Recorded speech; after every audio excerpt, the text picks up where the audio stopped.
manifestations of nature, each symbolizing a unique facet of existence. Vayu, Jal, Agni, Bhumi, Akasham, meaning air, water, fire, earth and sky.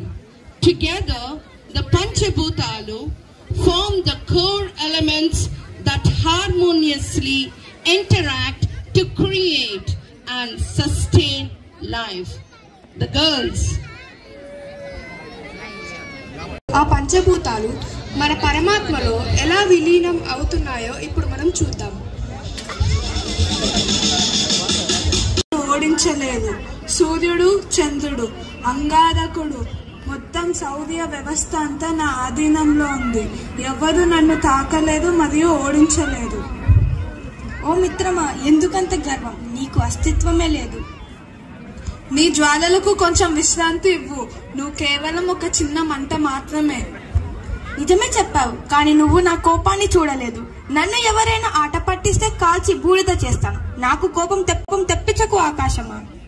నువ్వు నిప్పుతో పాటు కాంతిని కూడా ఇస్తావు. నువ్వు వంటలకు కూడా సాయం చేస్తావు. కానీ నా సూర్యుడితో పోల్చి చూస్తే నీ కాంతి చుక్కలాగా చిన్నగా ఉంటుంది. నేననుకుంటే ఈ ప్రపంచాన్ని మొత్తం చీకటితో కప్పేయగలను. చూడాలని ఉందా? నేను లేకుండా నువ్వు ఏమీ చేయలేవు. నేను లేకపోతే నువ్వు వెలగగలవా? నేను లేకుండా ఒక్క అడుగైనా వేయగలవా? అగ్ని, వాయు అడిగిన ప్రశ్నకి నీ దగ్గర సమాధానం ఉందా?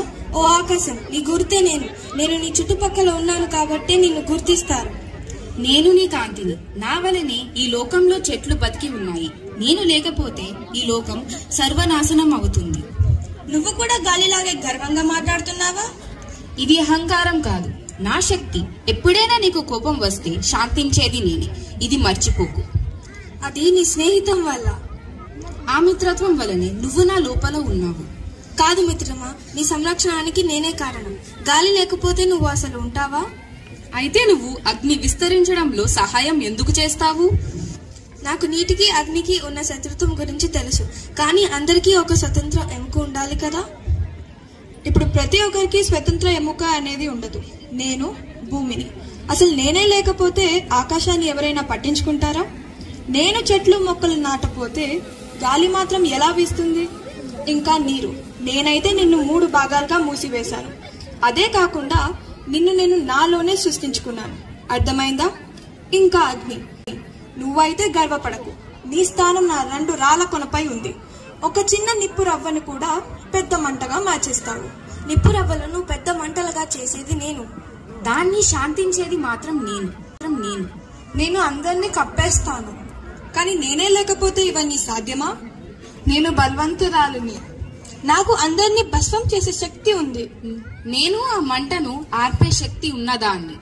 ఒక్కసారి నేను నిశ్శబ్దంగా కూర్చుంటే ఏమవుతుందో ఆలోచించండి. మీరందరూ అహంభావంతో బాధపడుతున్నారా?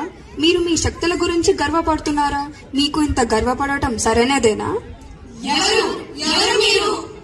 నేను ఆత్మ, అమరాత్మ.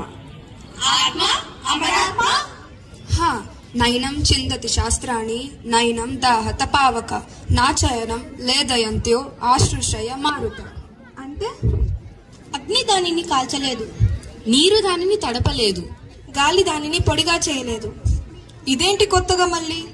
కానీ నువ్వు కేవలం ఒక శరీరానివి. లేదు, నేను శరీరాన్ని కాదు.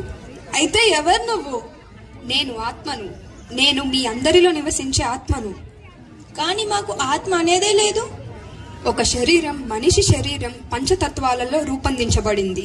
ఆ పంచతత్వాలు మీరే కదా. నీరు, అగ్ని, వాయువు, ఆకాశం, పృథ్వీ. కానీ నీ శరీరం నశించింది కదా. నాశనం కాదు, పరివర్తనం చెందుతూనే ఉంటుంది. అది పంచభూతాలలో విలీనమై మళ్ళీ ఒక కొత్త శరీరాన్ని రూపధారణ చేస్తుంది. నీ శరీరంతో పాటు నిన్ను కూడా కాల్చేస్తా. అశాంసజిడోని యదా విదా నవ్ని గృణది నరోపరాణి తదా శరీరాన్ని విహాయ జిన్న నన్యాని సంపాతి నవాని దేహి. మానవులు ఎలా అయితే పాత దుస్తులను వదిలేసి కొత్త వస్త్రాలను ధరిస్తారో అలాగే ఆత్మ కూడా వేరే శరీరాన్ని ధరిస్తుంది. అలాగే పంచభూతాలలో కలిసిపోతుంది. జన్మము, మృత్యము నిరంతరం జరుగుతుంది. అలా పంచభూతాలను కలుస్తాయి. ఒక జీవిత చక్రం పూర్తి అవుతుంది. పంచభూతాలు సదైవ మనలో ఉంటాయి, మనతో ఉంటాయి.